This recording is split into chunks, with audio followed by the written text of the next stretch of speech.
Yeah, I suppose from my perspective, a good engagement with a customer is all about momentum. We talk about that within our teams, and we want to, I suppose, understand a customer's objectives, and we want to understand that with speed. I heard it described to me that the conundrum of selling is the conundrum of time and touch, whereby you want more touch points with your customer, but that adds time, and time kills deals. So you really have to ask yourself that balance of how many touch points do you want and do you need with your customer in terms of ongoing engagements, which may slow down, their kind of view of the solution. And you need to be, I suppose, in my perspective, you need to have what we call a fair exchange of information. So high quality engagements, don't have any duplication, people asking the same questions all the time.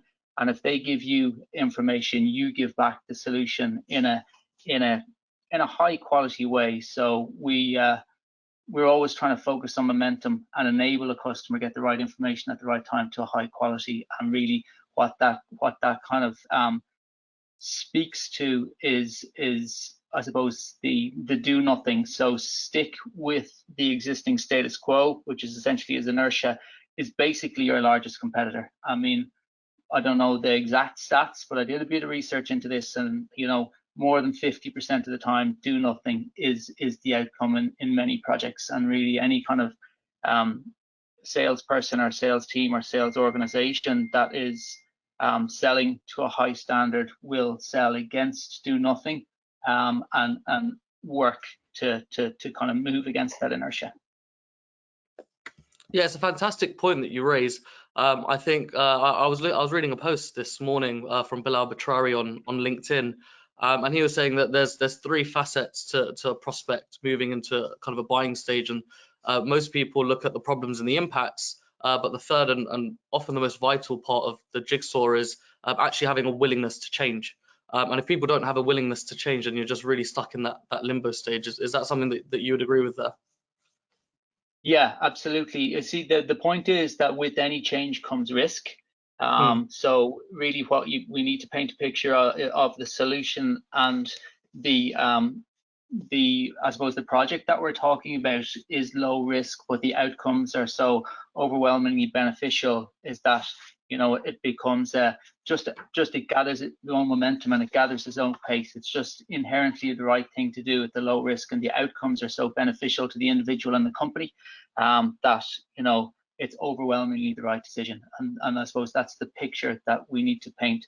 So and always to remember, it's overwhelmingly the right decision now. As salespeople, we're within this fiscal period, which is a bit of a strange concept. So it's okay to convince somebody of this is the right decision and this is the right idea. But if they say, yeah, Feargal, I agree with you, and we'll kick that off next year, as a salesperson, I haven't really done my job, because we are. I mean, the paradigm of success in sales is numbers, and it's numbers kind of now in your current time period. We're committed to our forecast, so it's really a time sensitive thing as well, and we have to be aware of that, and we have to, I suppose, apply ourselves to that kind of removing that inertia. Perfect. Gabriel, good time to loop you in here. And anything that you'd like to add at this stage? Yeah, so when it comes to the initial discovery call, my objective is always how can I help this person?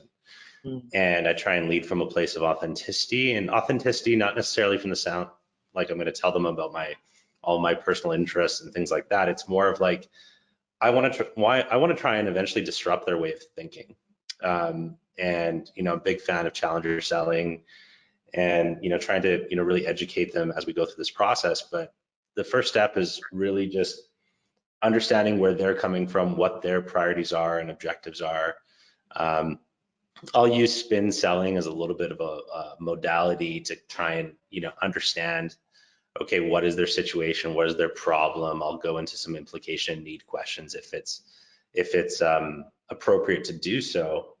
And really, before going into any kind of demo or any kind of solution mapping, it's really just, I want to try and get to a conceptual agreement with the buyer. I want to understand, what keeps them up at night, what are their pain points, and really ultimately like come to an agreement on needs, and have them communicate that to me. And so it's about asking a series of intelligent questions and not necessarily, trying to provide any solutions. It's really just understanding where they're coming from, what matters to them, and asking questions that guide them down a certain path, but allowing them to come up with those answers. Because if they say it, it's the truth.